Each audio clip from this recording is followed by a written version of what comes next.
विधि विधान क्रूर नहीं। विधि विधान क्रूर न हो, उस आकांक्षा से यह दृष्टि पैदा हो जाती कि विधि विधान क्रूर है।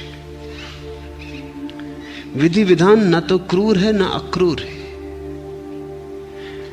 अस्तित्व न तो तुम्हारे पक्ष में है न तुम्हारे विपक्ष में है। अस्तित्व निष्पक्ष है। अस्तित्व बिल्कुल तटस्थ है। ये तुम्हारी मौज है कि तुम पक्ष में हो जाओ या विपक्ष में हो जाओ।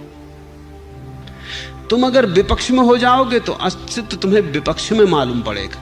वो तुम्हारी दृष्टि।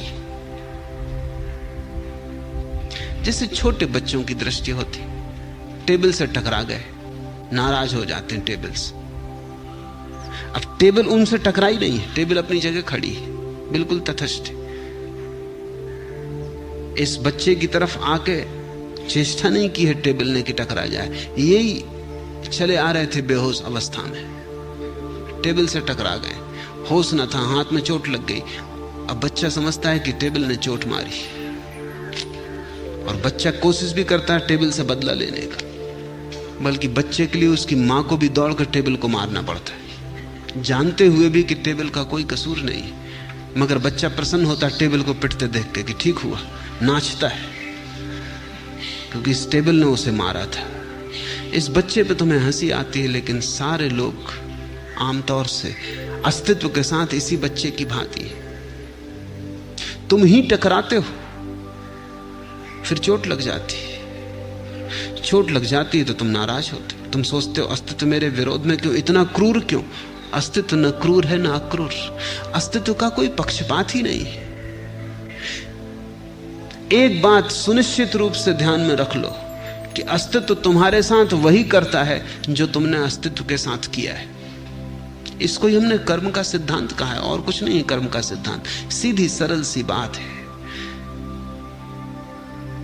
तुम जैसा करते हो अस्तित्व के साथ, वही तुम पर लौट आता है। अगर तुम गीत गाते हो, गीत लौट आते हैं। गालियां देते हो, गालियां लौट आती हैं। क्रूर नहीं है पहली बात। मैं ये नहीं कह रहा हूं कि बड़ा सदैव है तुम्हारे प्रति, क्योंकि वो भाषा ही गलत है। क्रूरता अक्रूरता दोनों ही बातें गलत है। अस्तित्व बिल्कुल निष्पक्ष है, कोरा है। वो दर्पण है।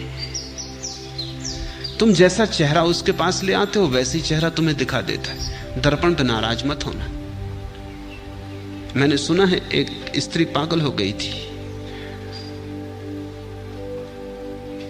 वो दर्पण में नहीं देखती थी। उसको लाख समझाओ, वो दर्पण से डरती थी। उसे चिकित्सकों के पास लाया गया।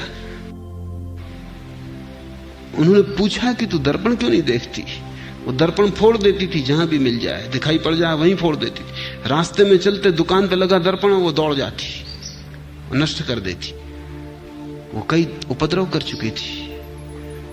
उसने कहा कि दर्पण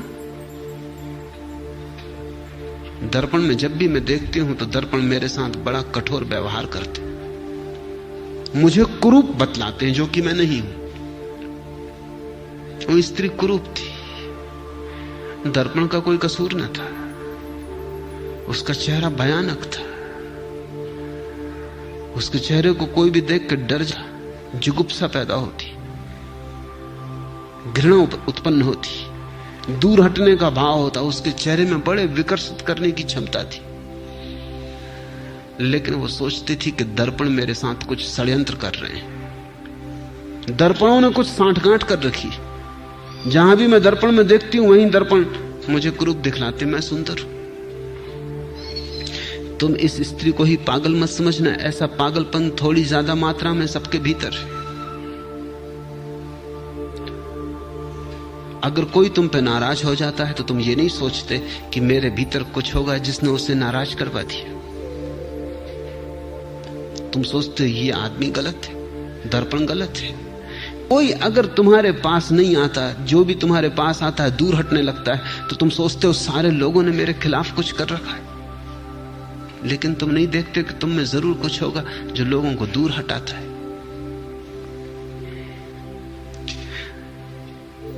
ध्यानी व्यक्ति को ये दर्पण से दुश्मनी छोड़नी चाहिए, बल्कि दर्पण से मैत्री करनी चाहिए, क्योंकि दर्पण खबर देता है। खबर को तुम स्वीकार कर लो तो बदलाहट का उपाय है, तुम सुंदर हो सकते हो। जब सभी तुम्हें गाली देते हैं तो थोड़ा सोचना कि मामला क्या है।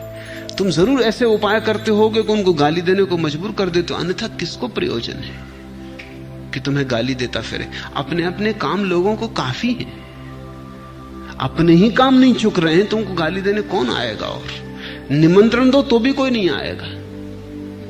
लोग कहीं भी हम अपने काम से जाएंगे, तुम्हें गाली दे। तुम देखो करके, मोहल्ले भर को निमंत्रण दे दो कि मैं 1 घंटा रोज बाहर बैठूंगा, कृपा करके सब लोग मुझे गाली देने आए, कोई नहीं आएगा।